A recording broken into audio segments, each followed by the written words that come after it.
네, 안녕하십니까. 잘하고 싶은 사람들을 위한 지식 토크 시간입니다. 오늘 월요일에는요, 투자자의 생각을 읽어라 라는 책을 써주신 한국 에셀러레이터 협회장 전하성 대표님, 그리고 CNT테크의 전하성 대표님을 모셔서 스타트업의 투자 동향과 트렌드에 대해 나누겠습니다. 인터뷰 영상 바로 보시죠. 네, 반갑습니다. 전화성 대표님, 반갑습니다. 네, 안녕하세요, 대표님. 네, 오랜만에 가이드 인사드립니다. 컨퍼런스 때 와주셔서 강의하신 지가 한 2년 된 것 같습니다. 예, 벌써 2년이나 됐더라고요. 시간이 너무 빠릅니다. 네. 아이즈 경영자분들도 익숙하고 그때 우리나라의 창업 네네. 시장이라든가 이런 이야기 해주셨는데 그 사이에 시엔트테크 대표님으로서가 아니라 한국 엑셀러레이터 협회장으로 네. 맡으셨어요. 예, 맞습니다. 협회장을 올해 2월 19일 날 취임해서, 예, 정신없이 일을 하고 있습니다. 네. 좀 익숙하지 않으신 분도 있을 것 같은데 엑셀러레이터 네. 협회, 어떤 곳입니까?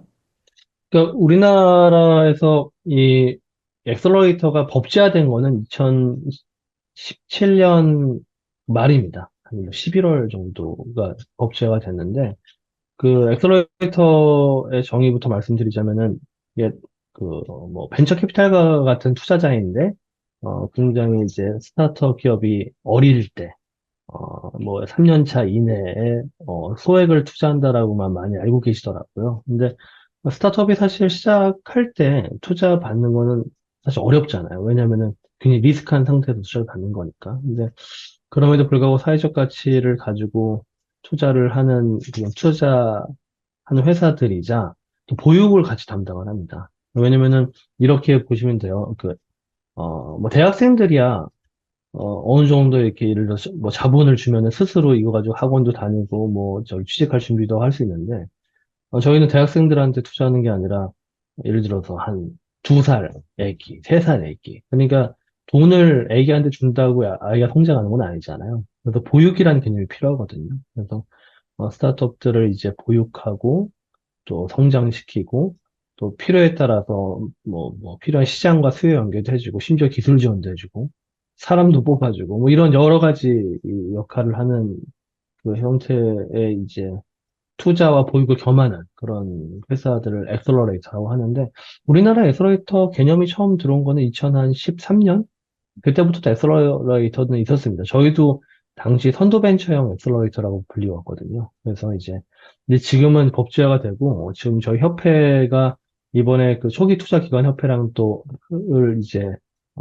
사실 흡수하면서 합병이 되고 이름이 바뀌었습니다. 이름이 이제 한국 엑셀러레이터 협회에서 초기 투자 엑셀러레이터 협회로 바뀌었거든요. 그러면서 초기 그 투자 회원사가 한 300, 예, 초기 투자 엑셀러레이터 협회. 그래서 실제 회원사가 이제 300개사가 좀 넘고, 그중에 엑셀러레이터가 200개사가 좀 넘습니다. 나머지 회사들은 CVC도 있고, 또 공공 엑셀러레이터라고 불리는 뭐 창조경제혁신센터도 있고요. 대학 기술지주 회사들도 있고, 또 초기 투자를 하는 벤처 캐피탈도 좀 포함이 돼 있어서, 그래서 실제 엑셀러레이팅을 하는 그룹으로 보셔도 되는데, 이제 실제 법제화된 엑셀러레이터 회사들은 이렇게 좀 협회에 한 200개사 정도 들어와서 활동을 하고 있습니다. 그래서 제 뒤에 백그라운드가 보면은 엑셀러레이터스 어셈블리라고 써 있어요. 여기 제가 협회장 취임할 때 내세운 이제 그 캐치프레이즈인데 이게 협회가 사실은 2개였어요. 2개이다 보니까 협회 통합이 이번에 되면서 근데 통합을 하자라는 이제 캐치프레이즈로 어셈블 이렇게 했던 거죠. 네. 그 토르망치 들어야 되는 거 아니에요? 어셈블 하면서. 아, 네, 어벤져스에서 나온 거여서 그래서 이렇게 하고 있습니다. 네. 네.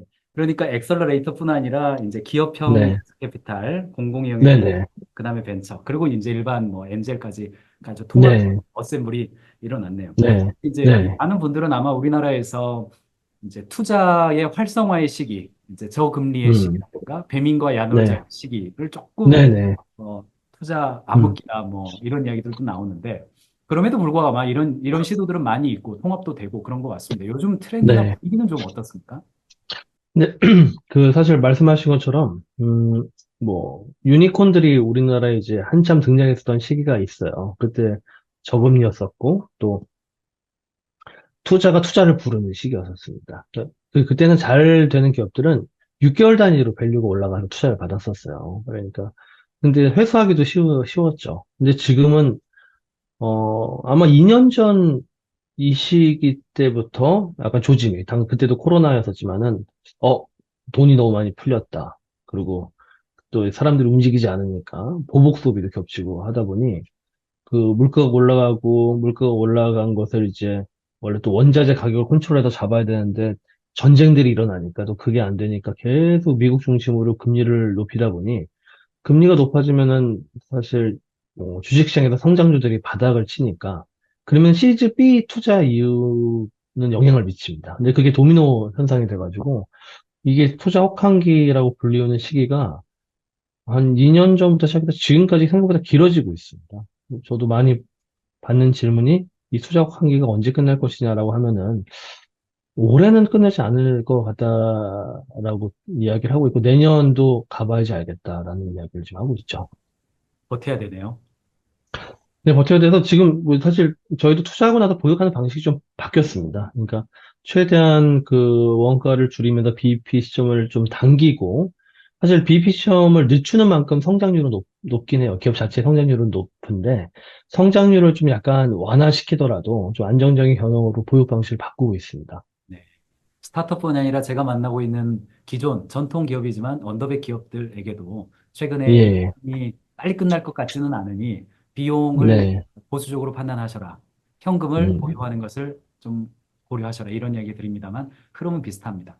동시에 예, 아까 맞습니다. 말씀하신 것처럼 엑셀러레이터는 투자뿐 아니라 보육, 그러니까 일종의 교육과 컨설팅, 멘토링 이런 것들이 포함될 텐데 네, 시엔트테크는 지금 자료를 보니까요. 제가 오늘이니까 네, 시엔트테크도 협회장일 뿐 아니라 시엔트테크도 직접 투자하시는 곳인데 지금 400개 네, 이상 투자를 하셨고 투자 받은 예, 곳 맞습니다. 중에서 130개 기업이 후속 투자를 유치했고 네, 그중에서 32개 기업을 엑시트 하셨습니다.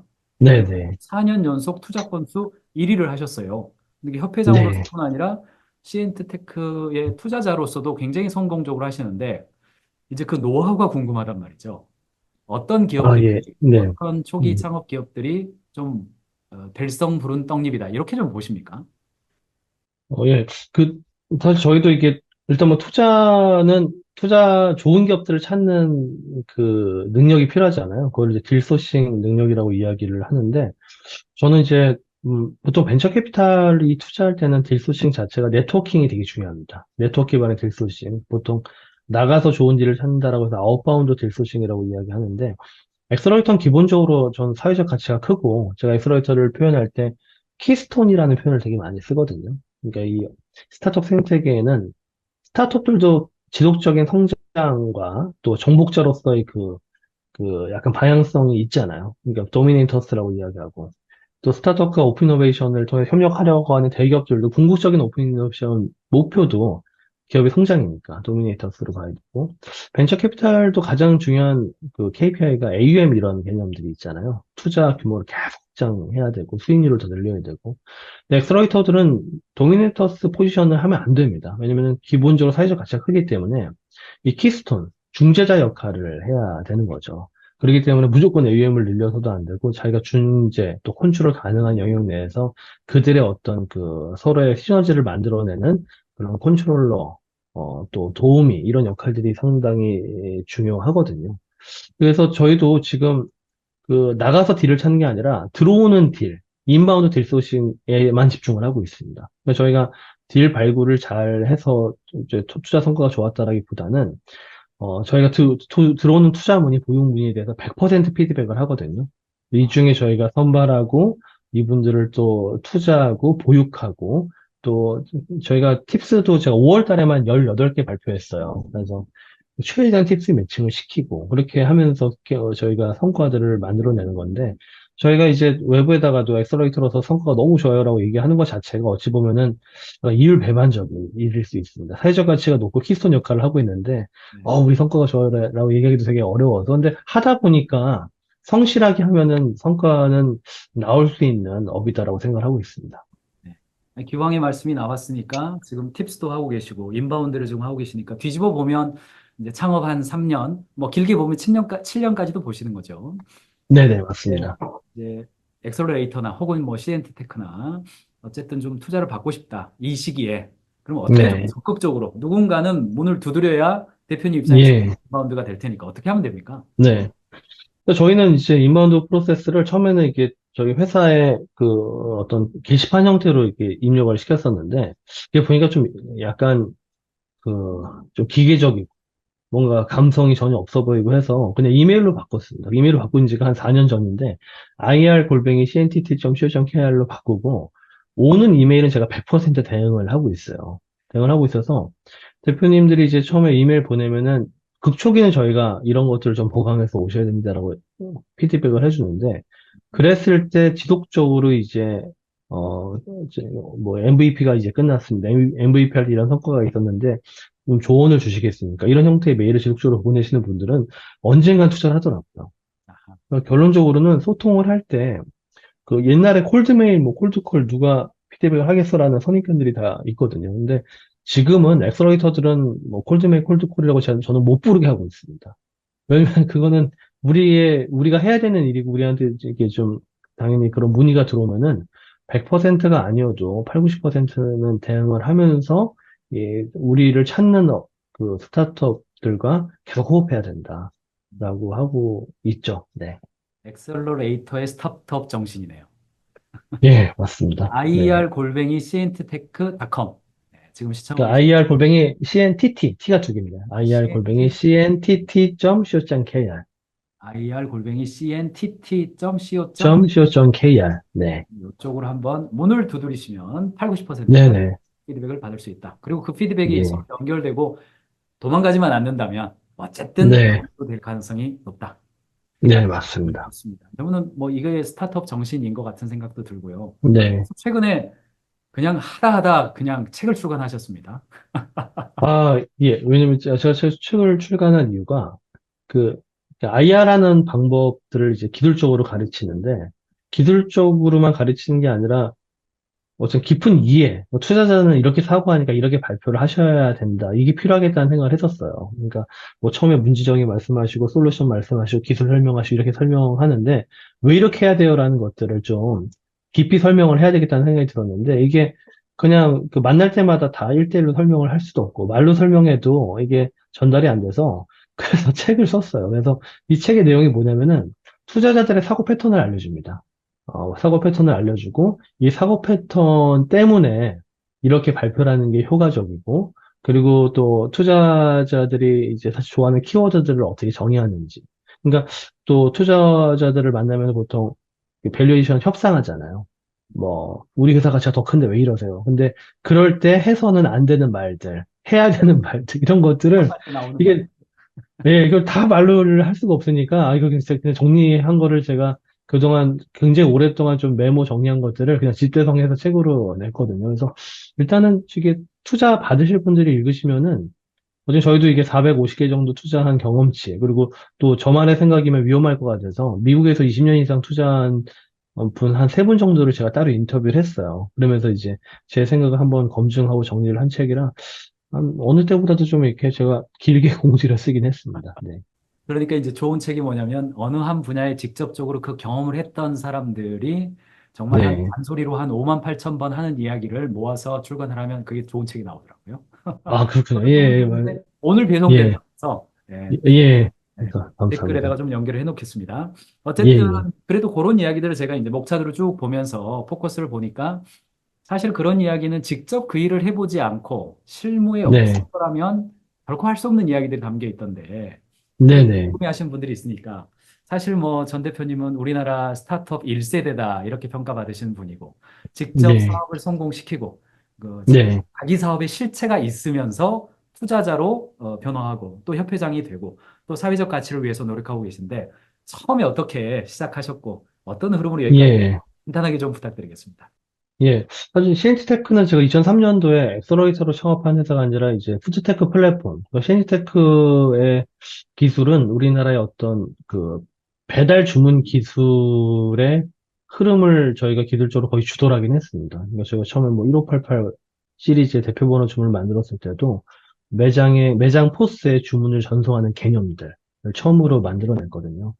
그를 위해서는 뭐 전자지도의 표준화, 또 매장 정보의 표준화, 메뉴축 표준화 이런 여러 가지 배달에 필요한 기술들을 계속 가지고 하다 보니까 저희가 뭐 모바일 주문도 최초로 냈고 그전에도 홈페이지 주문도 제일 먼저 만들었고, 이렇게 약간 기술을 선도를 하고 있어서, 근데 이 시장에 진입하려고 하는 이렇게 스타트업들이 2012년도부터 저희 회사 찾아오기 시작했어요. 요즘 말하는 멘토링을 받으러. 근데 이제, 그거는 이제 그 시발점이 된 하나의 포럼이 있었는데, 이제 고벤처 포럼이라고 고영 과장님께서 하시는 포럼에 나갔고, 한번 제가 거기서 이 푸드테크 기술은 이런 것이야. 이렇게 강의를 했는데, 푸드테크 스타트업 창업자들, 예비 창업자들이 막 찾아오기 시작한 거예요. 그래서 이게 좀 이렇게 하면 되겠다라고 설명을 하면은 이제 결론은 다, 그런데 이제 돈이 없다. 그러니까 그렇게 해서 이제 투자를 조금씩 시작을 하게 된 게 이렇게 일이 커졌습니다. 저도 이게 엑셀러이터 업 자체가 그냥 제 사업을 하면서 사회 환원 활동으로 생각을 했었던 활동인데 이 업이 주업이 되고 사실 업계를 나름대로 이게 그 협회장까지 돼서 업계를 이렇게 좀 대변하는 위치에 올 거라고는 뭐 생각을 당연히 한 적도 없었고, 그렇게 될 거란 기대도 안 했었는데, 뭐 이게 뭐 제 힘으로 된 게 아니라, 뭐 그냥 저기 성경에 나오는 합력의 선, 로마서 8장 28절에 나오는 그런 제가, 제가 생각지 않았었던 합력의 선의 힘으로 이 자리에 있는 것 같습니다. 네. 예전에 뭐 한 10년 전입니까? 그때 한 포럼에 가서 저도 강연을 들은 적이 있는데 네. 콜센터 그리고 그 네. 거에서 어디 어디 네. 네. 깜빡깜빡 띄우면서 정말 그 예, 과거에 예, 콜센터 예. 같은 네, 네. 분위기의 시엔티테크 사무실 예, 그 강의 안에 있던 예. 거 기억이 나는데 어쩌면 네. 그렇게 어쩌면 많은 스타트업 창업자들이 만나면 대표님이 실제 실물 비즈니스로부터 시작해서 어떤 사회 네. 문제를 해결해 주기 위해서 깊게 고민했고 그 사회를 네. 해결한 경험을 가지고 그것을 확산해 간다는 어떤 그 진정성 이런 것들이 다 네. 있기 때문에 사실은 뭐 스타트업의 경영자들이 한편으로는 그 투자도 받지만 다른 한편으로는 네. 스피릿이나 어떤 그 정신도 배우고 싶어 하는 게 아니겠는가 그런 생각도 좀 듭니다만. 예, 예. 맞습니다. 사실 이게 스타트업 창업에 있어서 기업가 정신을 빼놓을 수가 없잖아요. 제가 얼마 전에도 우리나라 R&D의 상용화 비율이 왜 이렇게 낮냐, 사업화 비율이 낮냐라고 했을 때, 제 칼럼에다가 기업가 정신 교육을 강화하면 해결될 수 있다. 그렇게 썼고, 실제 미국이나 이스라엘이 기업가 정신 교육을 많이 하다 보니 우리나라의 한 3배의 성과를 만들어낸다라는 그런 수치도 있더라고요. 그래서 결국 창업을 오랫동안 끌고 가는 힘은 기업가 정신이거든요. 그래서 이 스피릿에 대해서는 스스로 요즘에 또 경영 철학 분야가 또 뜨고 있잖아요. ESG 키워드와 함께. 근데 ESG란 키워드뿐만 아니라 경영 철학이 자기 스스로 오랫동안 경영을 해나갈 수 있는 자기만의 어떤 힘을 만들어내기 때문에 이런 기업가 정신을 좀 저도 뭐 좀 강조하고 싶습니다. 네. 네, 현실적으로 보면 기존에 있는 경영자들도 전통적인 기업을 하다가 제조업을 하다가 좀 유통을 좀 해보고 싶고 또는 음, B2B를 네. 하다가 B2C 새롭게 좀 해보고 싶고 사내 벤처도 해보고 싶고 그럴 때마다 항상 걸리는 게 뭐냐면 돈의 장벽을 넘어서면 이제 사람의 장벽이 생기더라고요. 네, 대표님의 맞습니다. 경우는 사실 네. 실물 비즈니스를 하다가 이렇게 투자를 하고 협회를 하고 경영자로서 시간 관리한다거나 기존 그 실물 나의 조직에 대해서 뭔가 위임이 되셨어야 됐을 네. 때 네, 네. 그때들은 어떻게 해결하셨고 지금은 어떻게 좀 역할 분담을 좀 하고 계십니까? 그것도 궁금하실 것 같습니다. 예, 예. 저도 이제 협회장이 되고 나서, 저희도 회사가 21년 됐으니까, 부사장급이 한 대여섯 명 됩니다. 예, 대여섯 명 정도 돼서, 위임이 어느 정도 이루어진 그 파트도 있습니다. 예를 들어서 저희도 뭐, 지금 상장 계속 준비를 하고 있으니까, 이런 이 재무회계 파트, 이런 파트, 이런 CFO 쪽은 많은 위임이 일어났고요.